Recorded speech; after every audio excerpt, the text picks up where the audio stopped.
Em Questão. Oferecimento Viterbo Estofados. Nossos móveis, seu estilo.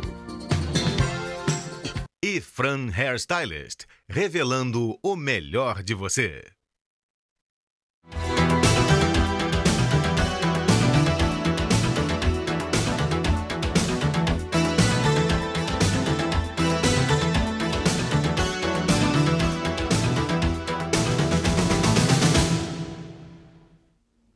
O câncer de mama é o segundo tipo mais frequente no mundo e o mais comum entre as mulheres. Corresponde a 22% dos casos novos a cada ano. De acordo com o Instituto Nacional do Câncer, o INCA, só em 2014 foram registrados 57 mil novos casos no Brasil. Quanto mais cedo a doença for diagnosticada, maiores são as chances de cura. A mamografia é considerada o melhor exame para a detecção precoce deste tipo de câncer. E é sobre mamografia que eu converso hoje com a tecnóloga em radiologia Nancy de Oliveira Costa. Muito bem-vinda, obrigada pela participação. Vamos começar falando sobre a evolução da mamografia, como é que surgiu? Aqui no Brasil, os primeiros mamógrafos foram na década de 70. Esses mamógrafos não tinham grade antidifusora para melhorar a qualidade de exame, ponto focal era muito grande, era de 0,7 milímetros. A qualidade do exame não era muito boa. Nós não tínhamos uma dimensão do quanto parar de comprimir. Então, a ideia era de que quanto maior a compressão, melhor o exame. Comprimíamos demais e a revelação era mista, a qualidade era péssima. Começamos então a trabalhar com os equipamentos computadorizados. Então, nós tínhamos, então, o controle de exposição automático que nos ajudava a encontrar uma técnica adequada para que as mamografias fossem feitas. A partir daí, essa evolução, ela só teve a melhorar.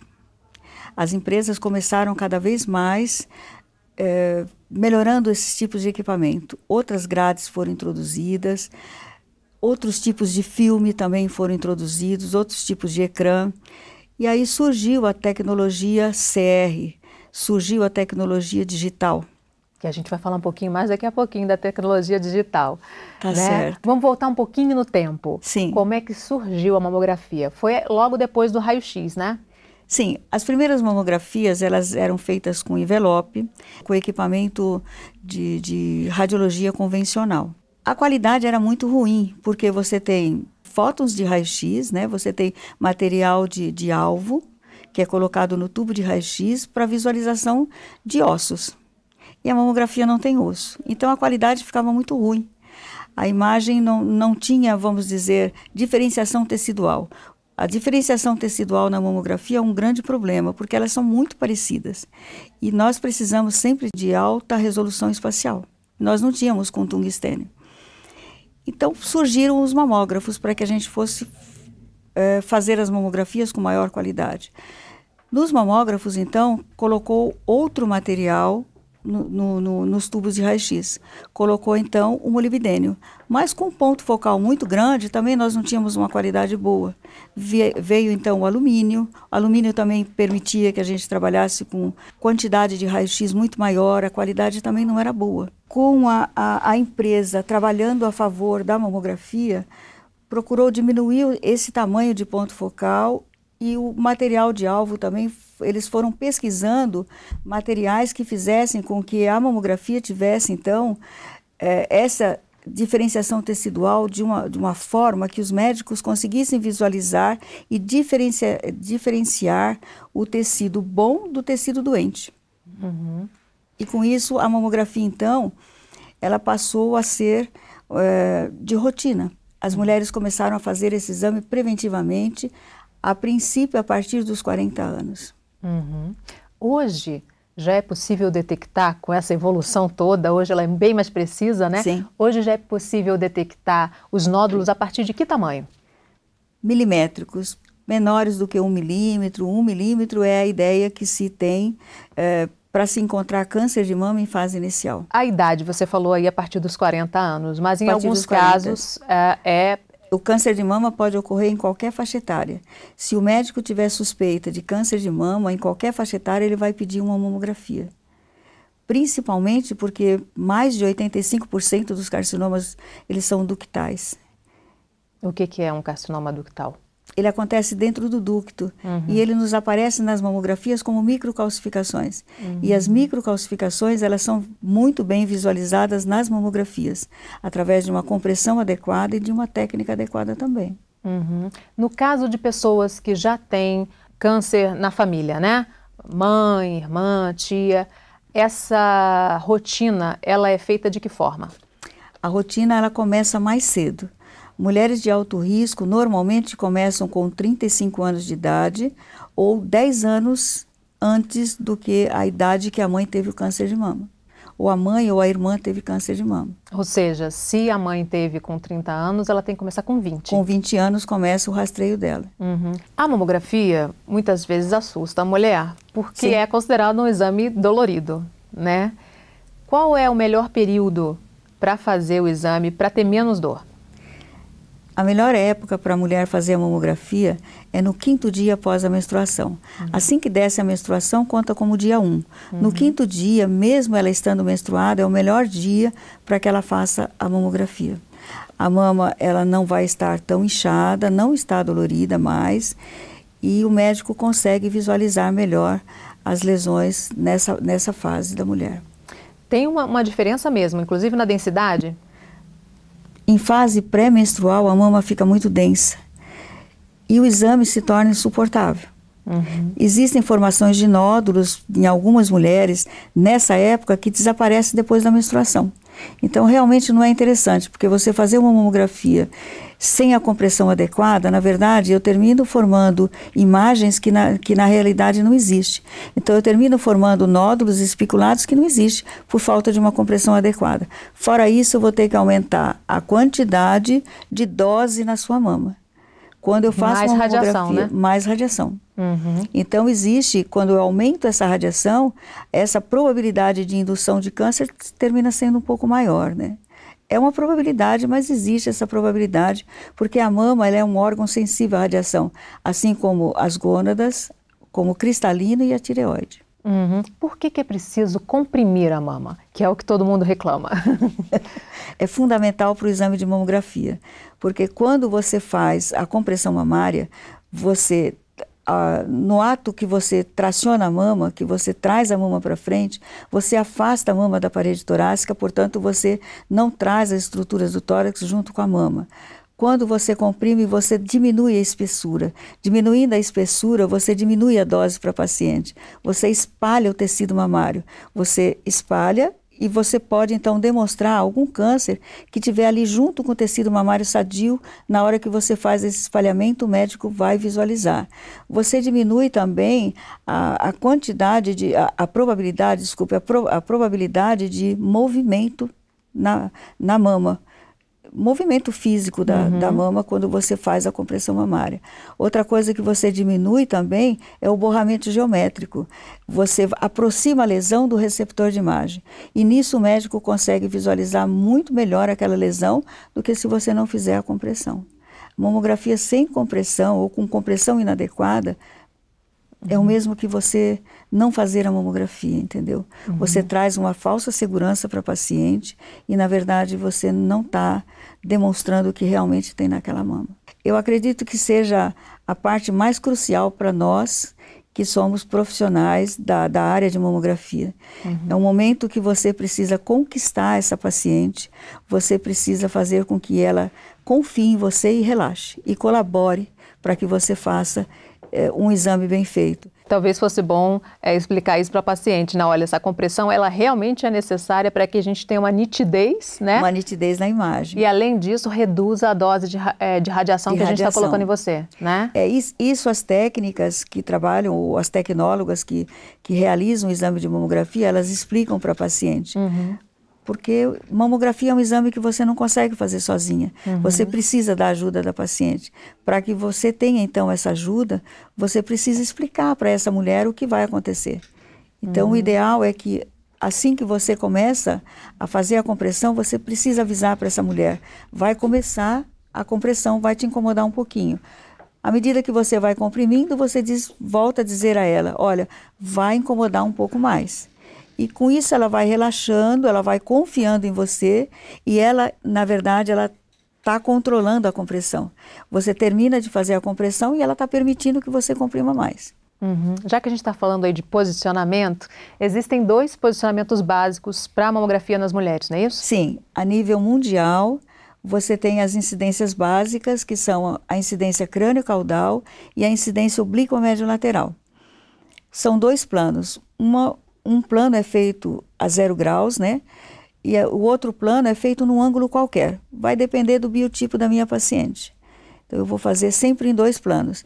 A partir dessas 4 incidências, né, bem posicionadas, se tiver alguma patologia, é que então serão feitas as incidências complementares. Existem os outros posicionamentos que são então para casos suspeitos?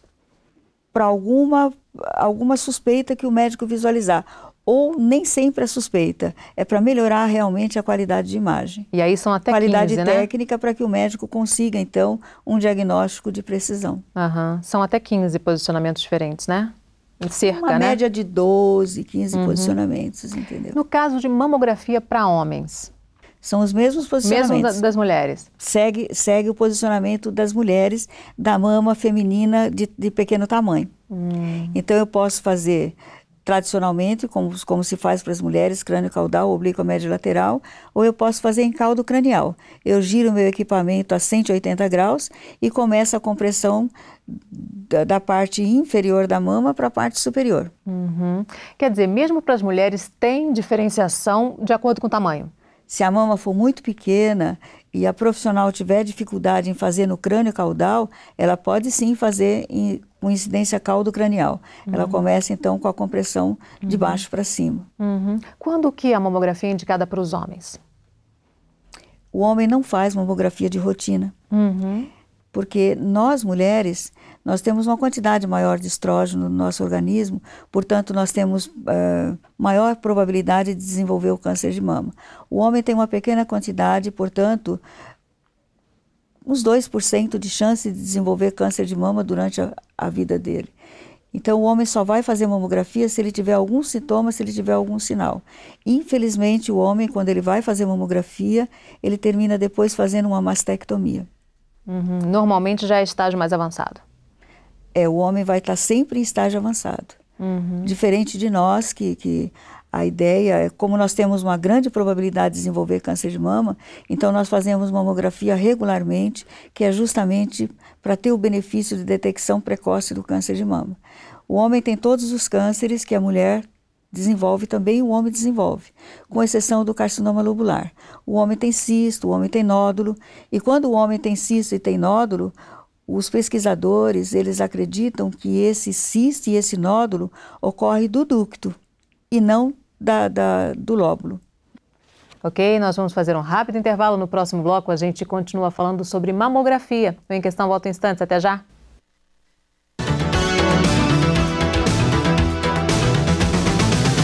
Em Questão. Oferecimento Viterbo Estofados. Nossos móveis, seu estilo. E Fran Hairstylist, revelando o melhor de você.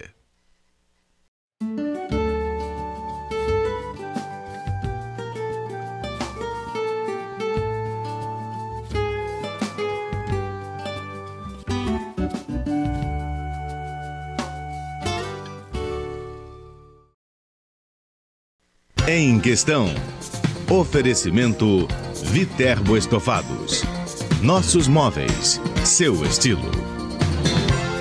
E Fran Hairstylist, revelando o melhor de você.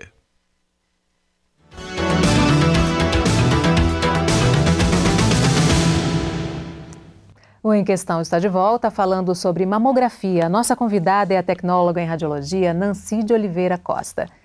Nancy, a gente fica pensando que o tecido mamário é só esse aqui, no caso das mulheres, que é onde a gente usa o sutiã, né? Mas ele é muito maior que isso, né? Sim, nós temos nós temos tecido mamário numa região muito maior do que a gente imagina, não somente no montante da mama. Se eu for falar da mama superiormente, eu tenho tecido mamário logo abaixo da clavícula. E se eu for falar medialmente, eu tenho tecido mamário em cima do externo. E se eu for falar inferiormente, eu tenho tecido mamário na base da mama com o abdômen superior. E eu tenho tecido mamário também na borda do latíssimo do dorso, que fica bem aqui atrás. O que é a mamografia? A mamografia, na verdade, ela é uma tentativa para que a gente consiga radiografar todo o tecido mamário. Todo o tecido mamário, infelizmente, a gente não consegue radiografar. Tenta-se ao máximo, né? Isso, a gente precisa tentar ao máximo. Mamografia é um exame tecnicamente independente. Depende da profissional que está executando o exame.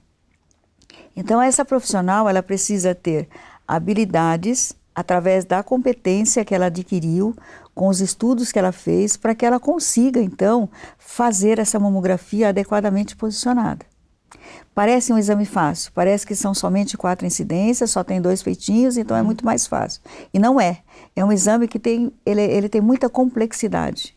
É um exame artesanal, por isso que a gente chama a arte do posicionamento mamográfico.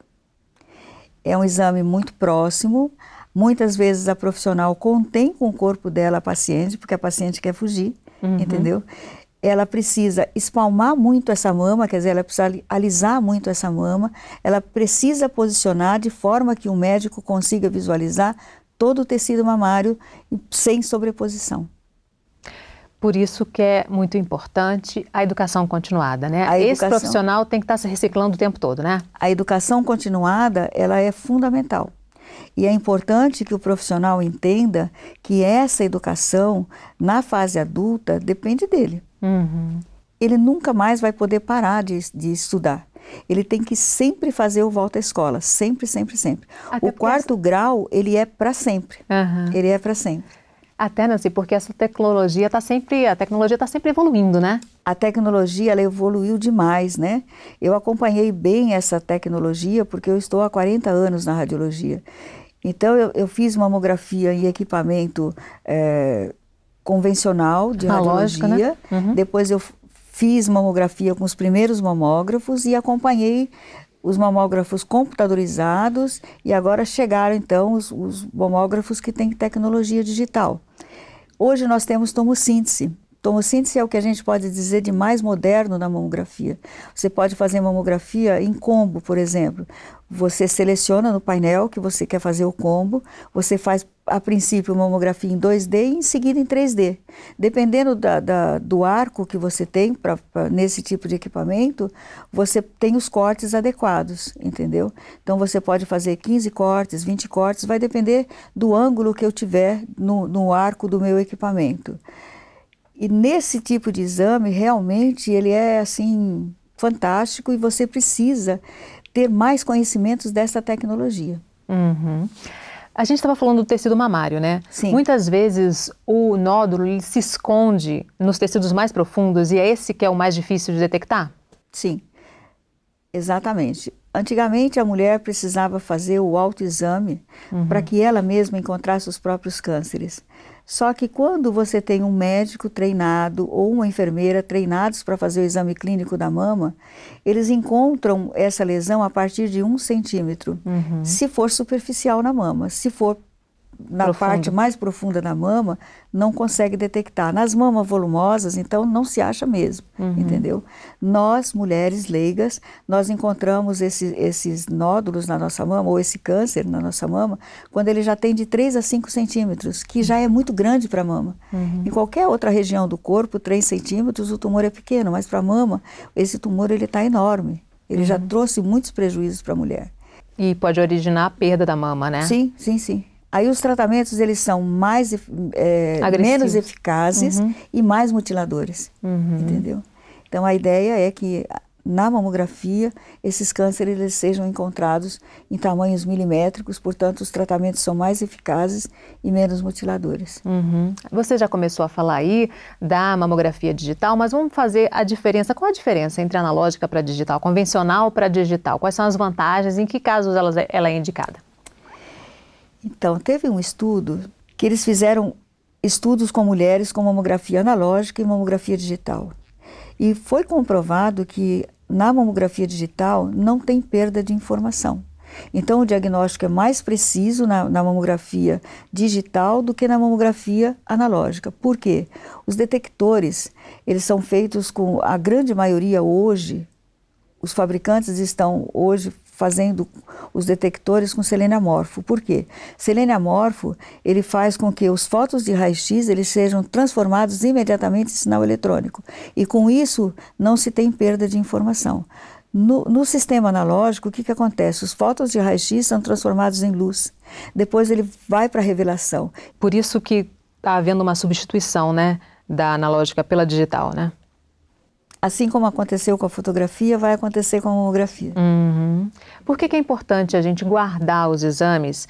E outro detalhe, por que a gente deve ter certos cuidados ao guardar e ao transportar? Quando você tem os filmes, se você deixa esses filmes mal armazenados, o que acontece? Você tem perda da qualidade. Você tem perda da qualidade nos filmes e o médico termina não vendo a patologia que está ali. Hoje, com a tecnologia digital, você faz a mamografia e o teu exame fica armazenado no sistema. Fica lá armazenado no PACS do serviço que você vai fazer a sua mamografia. Hoje a sua mamografia pode ser entregue para você com CD. Então é mais fácil também para guardar. O exame anterior... E preserva mais o exame, né? Preserva. A mamografia, a mama, ela é substituída por gordura. Quando você tem uma substituição contrária, quando começa a aumentar o tecido fibroglandular, o médico pega rapidamente através do exame anterior. Se você não tem o exame anterior, o médico vai laudar sempre como mama densa. E termina perdendo, você paciente, termina perdendo a oportunidade de detecção precoce desse câncer, porque você não tem o exame anterior. Quer dizer, novas densidades que acontece também, né? Se o tecido está aumentando, se uma lesão está aparecendo, se você tem o exame anterior, o médico já pega rapidamente essa patologia que está ocorrendo. Não é um cuidado que a gente costuma ter, mas é importante guardar os exames, então, e levar para o médico, né? Essa comparação é fundamental. Guardar, porque isso é documento, né? Como a mamografia ela é feita de rotina, a mamografia ela é feita anualmente ou bianualmente, o exame anterior ele passa a ser um documento. Então não pode jogar fora, tem que guardar mesmo. Que é aí que ele pode ver a alteração, né? Qualquer alteração. O médico, exatamente, qualquer alteração que tiver na mama, o médico consegue, através da comparação, pegar rapidamente essa alteração aí que está acontecendo. Não apenas quando aparece algum tipo de nódulo, né? Quer dizer, mesmo quando a mama está sadia, é importante guardar. É importante. Mesmo que você tenha o BIRADS 1 ou 2, é muito importante que você guarde o exame anterior para que o médico compare. Ele sempre vai comparar o exame anterior com o exame atual. Você falou aí no BIRADS, né? São categorias, né? Explica pra gente que categorias são essas. O BIRADS ele é uma padronização dos laudos, principalmente para que os médicos que não são da área compreendam o laudo que o médico radiologista está descrevendo ali. Nós temos uma categoria incompleta, que é a 0, e temos 6 categorias completas. A categoria 0, o médico coloca nas mamas que tem muita densidade. Isso quer dizer o quê? Quer dizer que ele precisa do exame anterior, se a paciente já fez, para que ele consiga comparar, para ver se está tendo alguma diferenciação naquela mama atual para a mama anterior. Ele precisa fazer compressão localizada, precisa fazer ultrassonografia ou até mesmo a ressonância magnética para que ele feche um diagnóstico para aquela paciente. Então ele precisa de ajuda naquela mama que ele está visualizando para que essa paciente tenha um diagnóstico de precisão. Geralmente você faz um exame, não geralmente, mas um determinado tipo de paciente, né? E vem lá, que precisa de uma ultrassom, né? Precisa de fazer um exame complementar. Para as mamas que têm muita densidade. Mamas com densidade, a mamografia ela não é específica para esse tipo de mama, quando a mama tem muita densidade. Para as mamas que têm mais gordura, a mamografia é melhor. Os médicos conseguem visualizar. O câncer é branco e a gordura aparece pretinha na mamografia. Mamas com muita densidade, o ultrassom é melhor. E a ressonância magnética também. Então, nos casos da mamas com muita densidade, o médico vai precisar da ajuda da ultrassonografia ou da ressonância magnética ou ainda dos dois. Você falou aí da categoria BIRADS de 0, vamos falar das outras? Categoria do BIRADS 1 significa que a sua mama está negativa, é 0% de probabilidade de câncer de mama. Quer dizer que o médico não viu absolutamente nada de anormal, está tudo certinho na sua mama. Quando você recebe um BIRADS 2, significa que tudo que o médico visualizou no seu exame são patologias benignas, são achados benignos que ele encontrou. Não precisa acompanhar, não precisa fazer incidências complementares, quer dizer que tudo que foi encontrado é benigno. Quando você tem um diagnóstico de BIRADS 3, significa que você tem menos que 2% de probabilidade de câncer. Então, são achados provavelmente benignos. Você vai ter um acompanhamento durante 3 anos. No primeiro ano, o médico vai fazer um acompanhamento por 6 meses, somente da mama que ele encontrou alguma coisa. Principalmente porque nós temos um carcinoma, que ele é circunscrito, e ele simula o fibroadenoma, que é uma patologia benigna da mama, é um nódulo sólido benigno da mama. Então, esse câncer, ele simula, ele é móvel, ele é circunscrito, você consegue visualizar toda a borda dele e é um câncer que está acontecendo. Nesses 6 meses, o médico consegue verificar se é realmente um fibroadenoma ou se é um carcinoma, sem trazer prejuízo para a mulher. Depois de 1 ano, o médico então vai pedir um controle seu anual, né? Bilateral, vai fazer das 2 mamas. No segundo ano também bilateral. E no terceiro ano, aí termina então o seu controle. Você volta então para o BIRADS 2, achados benignos, e aí a tua vida segue normalmente. Mais que 3 anos, no BIRADS 3 não pode ficar. No BIRADS 4, aí todo mundo é suspeito, certo? BIRADS 4 já precisa fazer biópsia. Ele é classificado em 3 subdivisões. Você precisa fazer a biópsia sempre. Se o médico não vai aparecer no seu laudo BIRADS 4A, 4B ou 4C. Essa é uma informação do médico com o patologista. O médico, então, o patologista pergunta para o radiologista, você acha que é A, B ou C? Aí se ele disser assim, olha, eu acho que é A. Então ele espera o resultado negativo para câncer. Quando ele diz é BIRADS 4B, se for negativo para câncer, vai depender da concordância do médico radiologista. Se ele colocar no BIRADS 4C, significa que ele tem uma alta suspeita de câncer. Então, significa que tem uma probabilidade de 95% de ser câncer. Uhum. E a última categoria? Depois nós temos o BIRADS 5, que aí no BIRADS 5 tem uma grande chance de ser câncer de mama. O resultado positivo para câncer já é esperado. E depois nós temos o BIRADS 6. O BIRADS 6 já é 100% de câncer. A paciente já fez biópsia por agulha grossa ou fez cirurgicamente, então o resultado já veio fechado para câncer. Essa mulher fica com o BIRADS 6 enquanto ela estiver fazendo tratamento neoadjuvante, quimioterapia neoadjuvante. Essa quimioterapia ela é justamente para regredir esse tumor, para depois operar ou não. Ok, nós vamos fazer mais um rápido intervalo. No próximo bloco a gente continua falando sobre mamografia. O Em Questão volta em instantes, até já.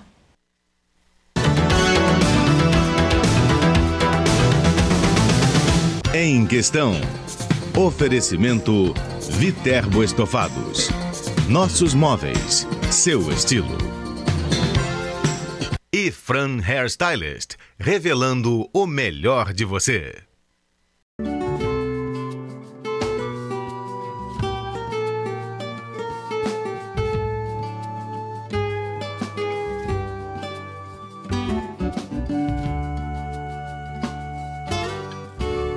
Em Questão.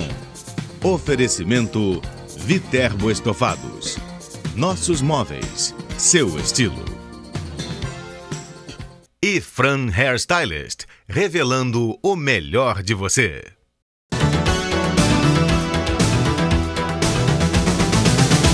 O Em Questão está de volta falando sobre mamografia. Nossa convidada é a tecnóloga em radiologia, Nancy de Oliveira Costa.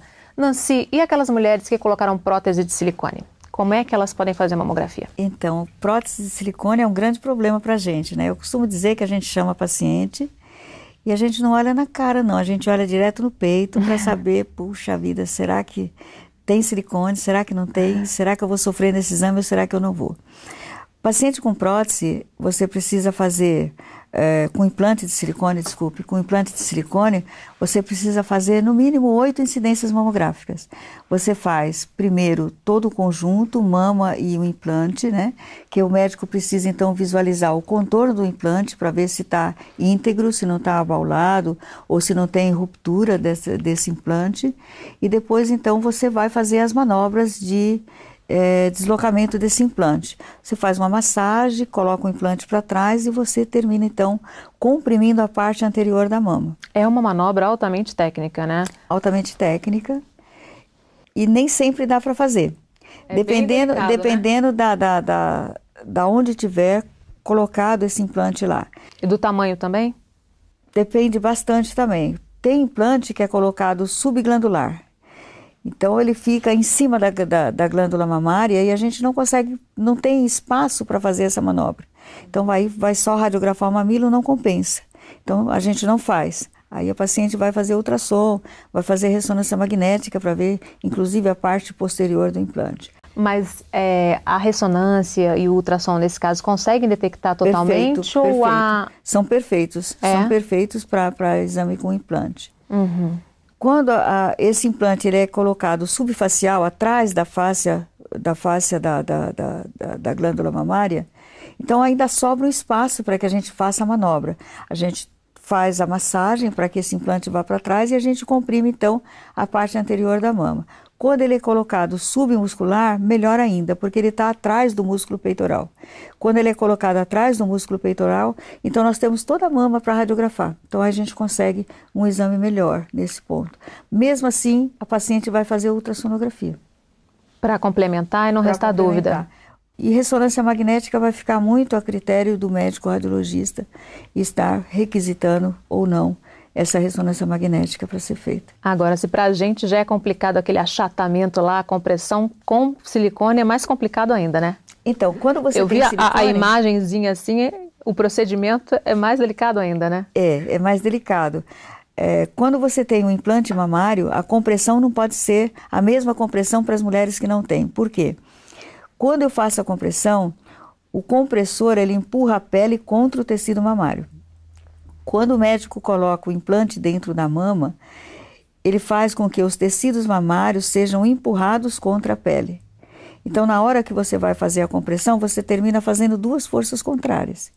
Então, quando você tem pacientes que têm implante mamário, o compressor ele apenas fixa a mama somente. Você não pode comprimir efetivamente, tanto no crânio caudal quanto na incidência oblíqua média lateral.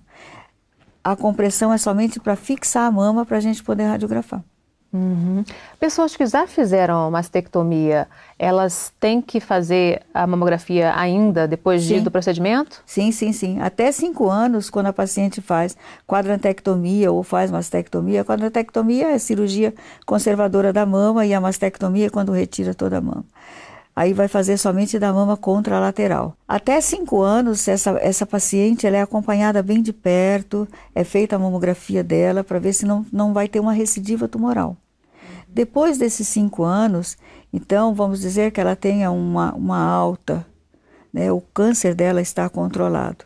Isso porque, mais uma vez falando sobre o tecido mamário, ainda resta tecido mamário no corpo, né? Ainda tem tecido mamário e é preciso observar se alguma célula ela não rompeu a membrana basal e não migrou para outra região, entendeu? Então é preciso fazer sim a mamografia e com muito cuidado, muito cuidado. Mesmo quando faz a mastectomia, não é retirado todo o tecido, já que, como a gente estava falando no bloco anterior, esse tecido mamário ele é muito grande, né?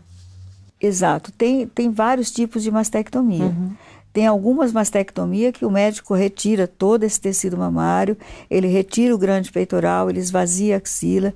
Tem outra mastectomia que o médico só retira o montante, né? O montante maior e deixa a axila preservada, deixa ainda aquele outro tecido que ficou. Tem a profilática também, que retira o tecido, né? Então, mesmo depois da cirurgia, anualmente tem que fazer esse acompanhamento? Precisa fazer. Quando a paciente faz reconstrução, Alguns médicos pedem para que seja feita a mamografia da reconstrução, mas tem médicos que não querem mais que se faça a mamografia da mama que foi reconstruída. Então, nós fazemos somente da mama que não foi feita a reconstrução. Uhum. Há risco nessa mama que foi reconstruída? Na contralateral, na mama reconstruída ou na mastectomia, pode ter recidiva, sim. Uhum. Pode ter recidiva na mama que foi mastectomizada. Uhum. Pode ter recidiva tumoral. Uma única célula que tenha migrado pode acontecer, sim. Então, preventivamente, o ideal é manter o exame. Fazer o exame de mamografia sempre. Então, para terminar, a tua recomendação, que mesmo dolorido, vale a pena, né? Vale a pena fazer a mamografia, sim. Uhum. Com certeza. A mamografia ela é fundamental. As mulheres fogem por causa da dor, mas... Fogem. É um exame que ninguém gosta de fazer. Mas é um exame muito importante para nós mulheres, é um exame fundamental. E as profissionais também, elas precisam ter um coração batendo sempre na certeza de que o coração dela precisa ser um coração de estudante. Tem que sempre estudar, sempre. Se aprimorar. A educação continuada, ela é fundamental. Isso porque, como você disse, é um exame que depende do técnico que está ali, né? Se a profissional não tracionar efetivamente, não colocar em imagens, no campo de visão, o médico radiologista, ele não consegue laudar aquilo que ele não vê. Então, depende da profissional que o exame ele tenha um diagnóstico de precisão. Ok, infelizmente nosso tempo terminou. Eu agradeço muitíssimo a Nancy pela participação e a gente tem um encontro marcado no próximo Em Questão. Espero você. Até lá.